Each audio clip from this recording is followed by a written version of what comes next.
this video, we are going to discuss how to find the zeros of a quadratic polynomial and how to verify the relationship between the zeros and its coefficients.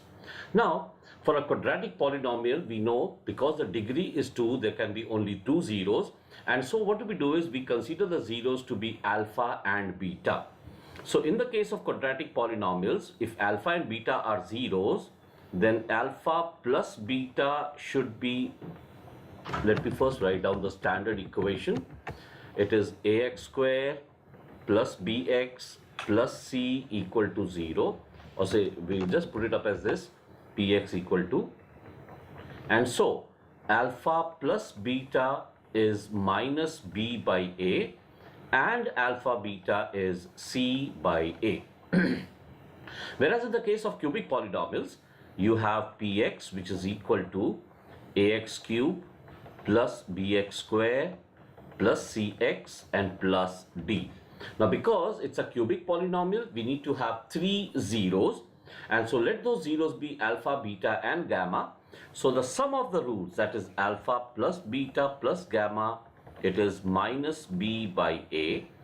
Now the product of two roots taken at a time, and if you add all of them, we say the sum of the product of two roots taken at a time. So we write it as alpha beta plus beta gamma plus alpha gamma, and that is equal to c by a, and the product of roots alpha, beta and gamma is minus d by a. Now talking about the zeros of the quadratic polynomial x squared plus 7x plus 10, what do we do is we start by taking px is equal to x squared plus 7x plus 10. Now we need to factorize this. So to factor this, we need to break up 7x into two parts which add to give 7 and which multiply to give 10, and the numbers are 2 and 5. So we shall get the factors of this as x plus 2 into x plus 5. Now in order to find the zeros, we put each factor equal to 0. So if I put x plus 2 equal to 0, we get x is equal to minus 2.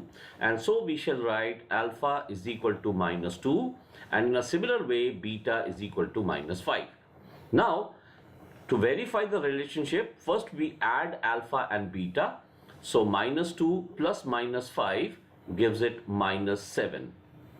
And alpha into beta is minus 2 into minus 5, which is equal to 10.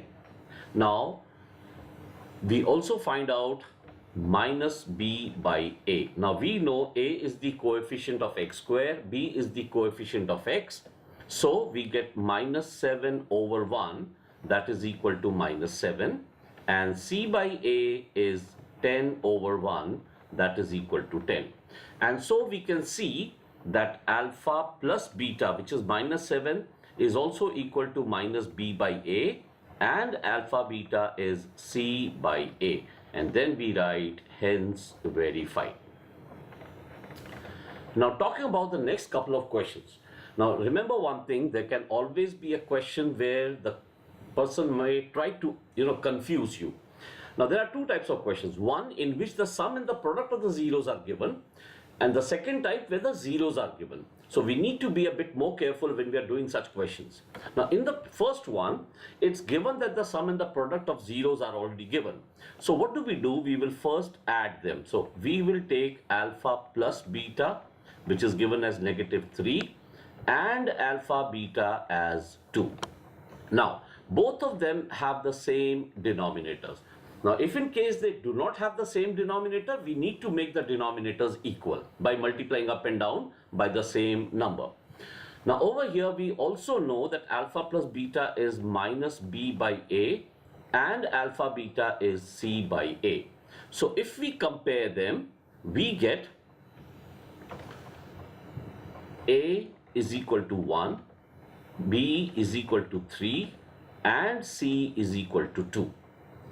And therefore the quadratic polynomial will be ax squared plus bx plus c.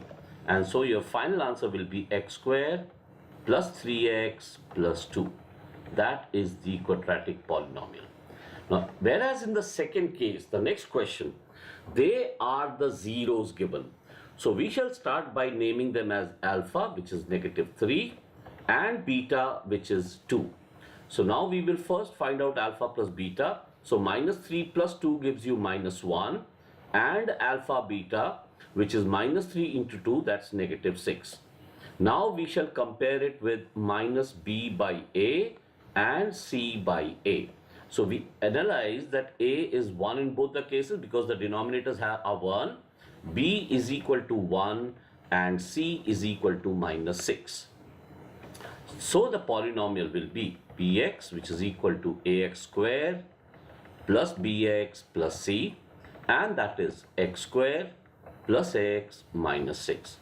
And that is your answer. So you need to be careful about the question, what exactly is given in the question. You need to analyze it first and then approach with the question.